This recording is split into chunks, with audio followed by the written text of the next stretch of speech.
Today on Weenie and Me, Apprentice Necromancer.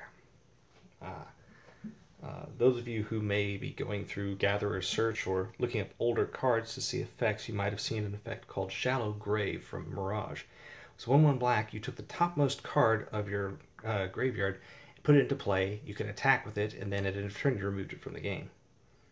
That was, of course, if the creature was still in play. It was a very, very powerful effect. Too powerful, in fact, and they had to look at it and say, well, maybe we need to... I mean, it's a good effect, but maybe we need to make it just a little bit less accessible, shall we say. So for 1/1 black, you get a 1/1 wizard creature. But it has the ability that you can pay 1 black and sacrifice it, and you take a target card from your graveyard and put it into play. Creature gains haste, at end of turn you sacrifice it. So, that's pretty good. Being able to do this at instant speed on your opponent's turn, just as a response effect. As long as it has been in play and they haven't gotten rid of it, it's worthwhile. Now, you can use discard effects to put a creature into your graveyard at instant speed. There's a lot of ways to do that, and then just suddenly swing out with it. This combines, obviously, very well with a card like Grizzlebrand or any number of things. So it might be just off of everyone's radar because the wording is just a little bit different.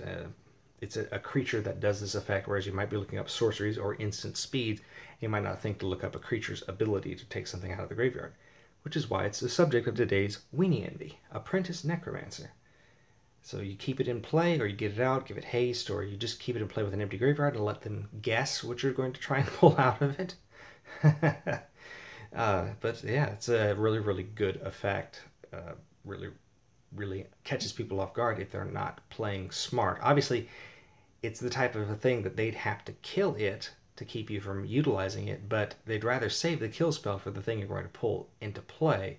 So it's one way or the other. Obviously, if you're building a commander deck or even a tiny leader's deck and you have a creature that's really nice to get it out of the graveyard, that's where Apprentice Necromancer would work to benefit your deck. So I hope this inspired you to build something interesting. Maybe take your local card shop by storm. So, there you go. Hope you're having a wonderful morning, a wonderful afternoon, or a wonderful evening, and hope tomorrow's even better. Have good games, everyone.